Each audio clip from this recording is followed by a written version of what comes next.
Assalamualaikum warahmatullahi wabarakatuh. Apa jadinya sebuah peradaban besar tanpa pendidikan? Pendidikan adalah cahaya yang menerangi jalan peradaban.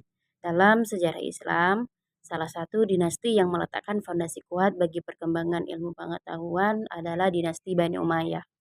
Saya Nur Azila akan mengajak teman-teman menyelami jejak pendidikan Islam pada masa Bani Umayyah, masa di mana ilmu mulai tumbuh, berkembang, dan menyebar ke penjuru dunia Islam. Mari kita mulai perjalanan ini dengan memahami latar belakang terbentuknya dinasti Bani Umayyah dan bagaimana mereka membentuk sistem pendidikan yang menjadi dasar kemajuan umat Islam. Selanjutnya adalah saya akan membahas latar belakang.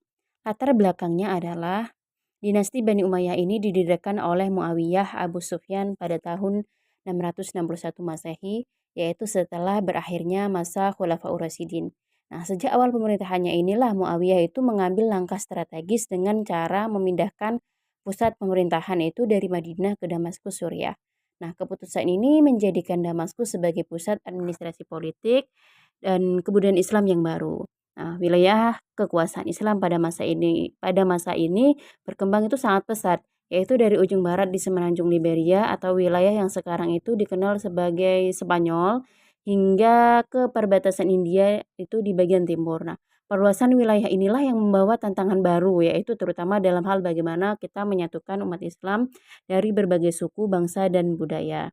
Nah, salah satu upaya besar dinasti Bani Umayyah untuk menghadapi tantangan tersebut adalah melalui penguatan sistem pendidikan.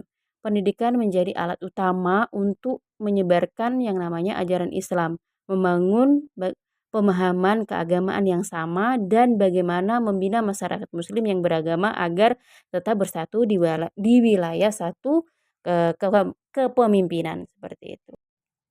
Selanjutnya adalah bagaimana sistem pendidikannya. Pada masa dinasti Bani Umayyah ini, sistem pendidikan Islam mulai mengalami yang namanya perkembangan yang lebih terstruktur.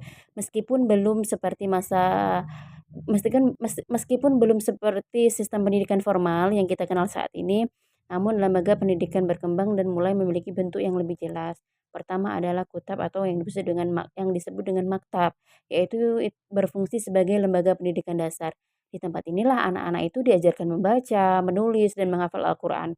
Kutab itu biasanya diadakan di rumah guru atau masjid dan menjadi tempat pertama bagi anak-anak muslim mengenal ilmu. Kedua adalah masjid, yang bukan hanya menjadi tempat ibadah tetapi juga berfungsi sebagai pusat keilmuan dan apa namanya itu diskusi ilmiah.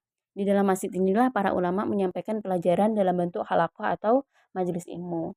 Kemudian ketiga adalah majelis ilmi, yaitu pertemuan-pertemuan ilmu yang itu sifatnya informal, di mana murid duduk melingkar di sekitar guru. Dalam halaqah inilah digunakan berbagai metode belajar seperti ceramah, hafalan, diskusi, dan tanya jawab. Seperti itu. Sedangkan kalau dilihat dari sistem pendidikan materi, materi pelajaran pada masa saat ini sangat beragam. Pertama adalah ilmu agama. Contoh dari ilmu agama itu seperti Al-Quran, hadis, fikih, usul fikih.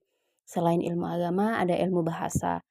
Ilmu bahasa itu tersendiri, ada bahasa Arab, nahwu, balaghah, sastra Arab. Selain ilmu agama dan ilmu bahasa, ada satu lagi ilmu pengetahuan umum. Ilmu pengetahuan umum ini seperti matematika, filsafat, kedokteran, astronomi, yang itu semua diperoleh melalui penerjemahan karya-karya asing ke dalam bahasa Arab. Lalu siapa tokoh-tokoh penting yang terlibat? Tokoh-tokoh penting yang terlibat atau tokoh-tokoh penting yang muncul pada masa Bani Umayyah yang memberikan pengaruh besar dalam perkembangan pendidikan dan keilmuan Islam, pertama adalah Al-Hasan Al-Basri. Beliau adalah seorang sufi dan ulama besar yang dikenal karena keilmuannya dalam bidang tafsir dan fikih. Beliau tinggal itu di Basrah dan merupakan salah satu tabi'in yang paling dihormati. Kedua adalah Abu Hanifah. Abu Hanifah itu siapa? Abu Hanifah adalah pendiri mazhab Hanafi yang hingga kini menjadi salah satu mazhab fikih terbesar dalam agama Islam. Abu Hanifah ini terkenal dengan pendekatan rasional dan ijtihad dalam menetapkan hukum Islam. Ketiga siapa? Ketiga adalah Imam Az-Zuhri. Beliau adalah seorang tokoh penting dalam kodifikasi hadis. Ia berjasa besar dalam menghimpun dan menulis hadis-hadis Nabi Muhammad SAW yang sebelumnya hanya disampaikan secara lisan. Keempat yaitu Khalid bin Yazid. Beliau adalah cucu dari Muawiyah. Beliau adalah pelopor awal dalam gerakan penerjemah ilmu pengetahuan dari bahasa Yunani dan Latin ke bahasa Arab. Dikenal sebagai pecinta ilmu dan sangat mendukung perkembangan sains dalam dunia Islam. Kemudian selanjutnya, dinasti Bani Umayyah ini memiliki beberapa kontribusi penting terhadap pendidikan Islam. Apa aja? Satu, penguatan bahasa Arab, di mana dinasti ini menjadi bahasa Arab sebagai bahasa resmi dalam administrasi dan keilmu pengetahuan. Hal ini memperkuat identitas Islam dan mempermudah penyebaran Islam ke seluruh wilayah kekuasaan. Yang kedua itu pengembangan lembaga pendidikan, meskipun belum ada lembaga pendidikan formal seperti universitas, namun kutab dan halakoh telah menjadi dasar terbentuknya sistem pendidikan Islam. Kemudian kodifikasi hadis dan pembentukan mazhab fikih. Nah, dinasti ini berperan dalam mendorong kodifikasi hadis dan pembentukan mazhab fikih yang menjadi fondasi hukum Islam hingga saat ini. Selanjutnya adalah penerjemah karya asing. Nah, pada masa ini menjadi awal mula gerakan penerjemahan karya-karya dari Yunani, kemudian dari Persia, dari India yang nantinya itu berkembang pesat di masa dinasti Abbasiyah. Yang terakhir itu pembentukan tradisi keilmuan. Nah, dinasti Bani Umayyah ini mendorong lahirnya yang namanya tradisi belajar dan mengajar sebagai aktivitas yang mulia. Nah, dengan adanya dukungan negara secara langsung maupun tidak langsung. Nah, dari penjelasan tadi, saya dapat melihat bahwa dinasti Bani Umayyah itu memainkan peran penting dalam sejarah pendidikan Islam. Mereka bukan hanya memperluas wilayah kekuasaan, tetapi juga meletakkan dasar pendidikan Islam yang kuat, baik dari sisi lembaga, materi ajar, hingga tokoh-tokoh pendidikannya.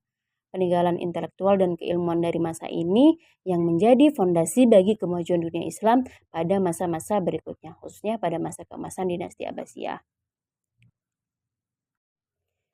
Baik, saya Nur Azila mengucapkan terima kasih atas perhatian teman-teman semua. Semoga presentasi ini dapat menambah pemahaman kita tentang sejarah pendidikan Islam, khususnya pada masa dinasti Bani Umayyah. Teruslah belajar karena dengan ilmu kita bisa menerangi jalan kehidupan dan membangun peradaban yang lebih baik. Wassalamualaikum warahmatullahi wabarakatuh.